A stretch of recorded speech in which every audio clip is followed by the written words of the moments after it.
कहते हैं कि भारत बदल रहा है, कहते हैं कि हम दुनिया की सबसे बड़ी लोकतांत्रिक ताकत है। चंद्रयान चांद पर पहुंचता है, डिजिटल इंडिया टेक्नोलॉजी में आगे बढ़ता है, लेकिन जमीन पर कुछ लोग आज भी वहीं अटके हैं जहां इंसान की इज्जत उसकी जाति से तय होती है। ये कहानी है उड़ीसा के गंजाम जिले की, उसी उड़ीसा की जहां की एक आदिवासी बेटी द्रौपदी मुर्मू आज देश की राष्ट्रपति है। लेकिन अफसोस, उस राज्य में दो दलित युवकों को इंसान नहीं समझा गया। उनका क्या अपराध था? उन्होंने एक गाय खरीदने की कोशिश की थी। सुनने में बहुत सामान्य सी बात लगती है ना, लेकिन कुछ ऊंची सोच वालों को ये मंजूर नहीं हुआ। गाय खरीदना, एक दलित का गाय छूना उनके लिए मर्यादा का उल्लंघन था, और इसीलिए इन दोनों युवकों को पकड़कर घुटनों के बल रिंगवाया गया, घास खिलाई गई, गंदा पानी पिलाया गया और फिर पूरी घटना का वीडियो बनाकर वायरल कर दिया गया जैसे कोई शिकार किया गया हो।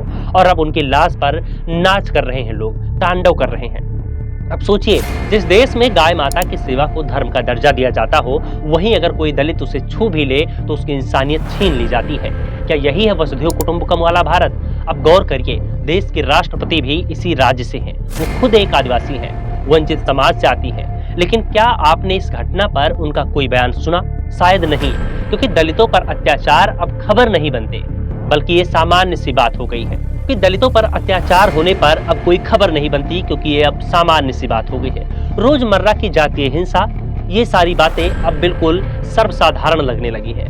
राहुल गांधी ने कहा, भारत मनुस्मृति से नहीं संविधान से चलेगा। बात सही है, पर सवाल ये है कि संविधान चला कौन रहा है? क्या प्रशासन, जो वीडियो वायरल होने के बाद भी मौन है? क्या समाज, जो व्हाट्सएप पर वीडियो शेयर कर रहा है लेकिन सड़क पर नहीं उतर रहा है? या फिर हम और आप, जो कैमरे के पीछे बैठकर दुख जरूर जताते हैं, लेकिन जब कोई दलित बच्चा मंदिर में घुसता है तो हम परंपरा का हवाला देकर उसे बाहर कर देते हैं? अब सोचिए, अगर यही घटना किसी दूसरे धर्म या समुदाय के साथ होती तो क्या टीवी चैनल वाले चीख नहीं रहे होते? क्या ट्रोल आर्मी टूट नहीं पड़ती? दलित युवकों को घास खिलाई गई, गंदा पानी पिलाया गया, उनकी इंसानियत को पैरों तले कुचला गया, और हमने इसे सिर्फ एक वायरल वीडियो मान लिया। क्यों? क्योंकि जिनका अपमान हुआ वो हमारे वोट बैंक नहीं थे, क्योंकि उनकी जाति मौन वर्ग की जाति है, क्योंकि उनका संविधान सिर्फ किताबों में है और मनुस्मृति अब व्यवहार में। अब समय आ गया है कि हम सिर्फ दुख जाहिर न करें, बल्कि सवाल पूछें।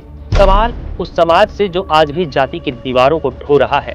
सवाल उस सत्ता से जो वोट मांगते समय दलित कहती है लेकिन अत्याचार के समय चुप्पी ओढ़ लेती है। और सवाल खुद से कि हम किस भारत का हिस्सा है, वो जो आज मंगल पर जीवन तलाश रहा है, या फिर वो जो दलितों को घास खिला रहा है। अगर आज हमने आवाज नहीं उठाई तो कल ये घास हमारे बच्चों की थाली में भी हो सकती है, क्योंकि जब कोई भीड़ किसी को इंसान मानने से इनकार कर दे तो वो सिर्फ जाति का अपमान नहीं होता, वो पूरे लोकतंत्र की हार होती है। बहरहाल, दलित होना गुनाह नहीं है, गुनाह है चुप रह जाना।